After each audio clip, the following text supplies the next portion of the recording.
Assalamualaikum warahmatullahi wabarakatuh. Waalaikumsalam warahmatullahi wabarakatuh. Alhamdulillahi rabbil alamin. Assalatu wassalamu ala asrafil anbiya'i wal mursalin wa ala alihi wa ashabihi ajma'in. Amma ba'du. Rabbi israh li sadri wa yassir li amri wahlul 'uqdatam min lisani yafqahu qawli. Yang pertama, marilah kita panjatkan puji serta syukur kita kepada Allah Subhanahu wa taala yang mana pada hari ini kita masih diberikan kesehatan sehingga kita bisa berkumpul dalam acara kultum singkat yang sederhana ini. Salam dan salam marilah kita hadiahkan kepada junjungan kita Nabi besar Muhammad SAW. Semoga kelak kita mendapatkan syafaatnya di yaumil akhir. Amin ya rabbal alamin. Baiklah, di sini saya Wida Zahra akan bawakan ceramah tentang sabar dan ikhlas. Pada umumnya, kita semua bisa lebih sabar.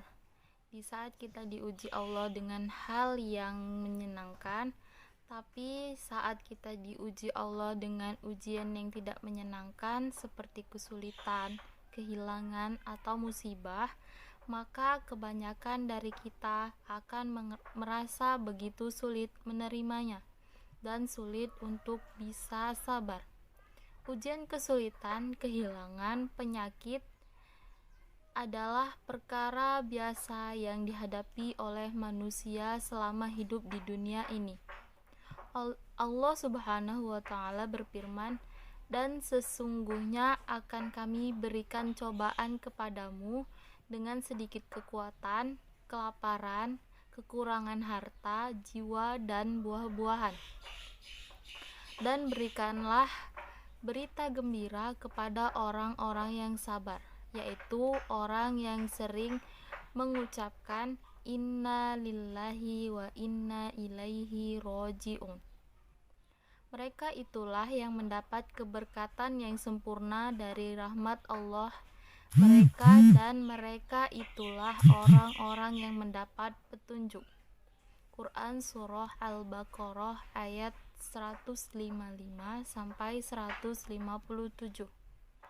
Ketahuilah, sabar akan sangat sulit dilakukan apabila kita tidak mampu menyadari bahwa segala sesuatu yang terjadi di dunia ini pada hakikatnya hanya ujian.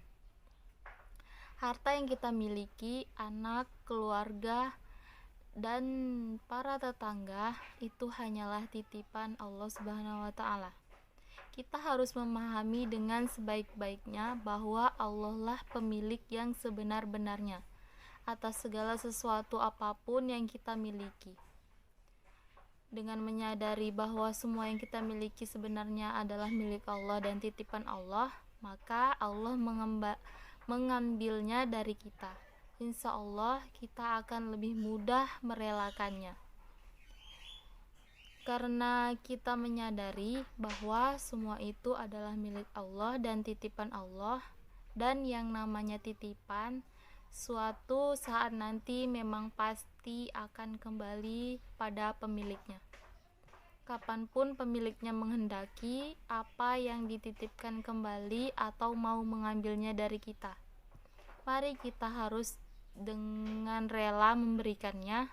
Jadi jangan menjadi stres, terpukul, dan merasa kehilangan yang sangat berat. Karena sesungguhnya dengan adanya musibah, maka seorang hamba akan mendapatkan pengampunan dari Allah Subhanahu wa taala. Rasulullah Shallallahu alaihi wasallam bersabda, "Tak seorang muslim pun yang ditimpa gangguan semisal tusukan duri atau yang lebih berat daripadanya, melainkan dengan ujian itu Allah menghapuskan perbuatan buruknya serta menggugurkan dosa-dosanya, sebagaimana pohon kayu yang menggugurkan daun-daunnya." Hadis riwayat Bukhari dan Muslim. Berikut ini beberapa hal yang perlu kita perhatikan, yang bila kita renungkan dan pahami dengan sebaik-baiknya, insya Allah bisa membuat kita semua bisa sabar dan ikhlas dalam menghadapi ujian yang diberikan Allah Subhanahu wa Ta'ala seberat apapun. Yang pertama, kita harus percaya pada jaminan Allah Subhanahu wa Ta'ala bahwa Allah tidak membebani seseorang melainkan sesuai dengan kesanggupannya. Quran Surah Al-Baqarah ayat 286.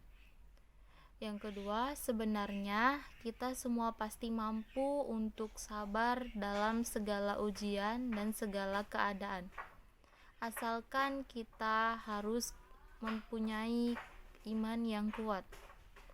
Yang ketiga, kita harus selalu baik sangka kepada Allah Subhanahu wa Ta'ala dan jangan pernah sekalipun meragukan dan mempertanyakan keputusannya, ketetapan, pengaturan dan ketentuan Allah. Kita harus bisa sabar dan ridho terhadap apapun keputusan, ketetapan dan pengaturannya. Karena itulah mari kita semua sabar dan ikhlas dalam segala keadaan. Yakinlah bahwa Allah memiliki janji yang pasti benar.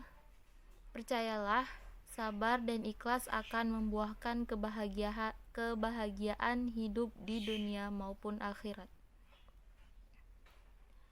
Mohon maaf apabila ada terjadi kesalahan kata dan ucapan saya. Pada Allah saya mohon ampun.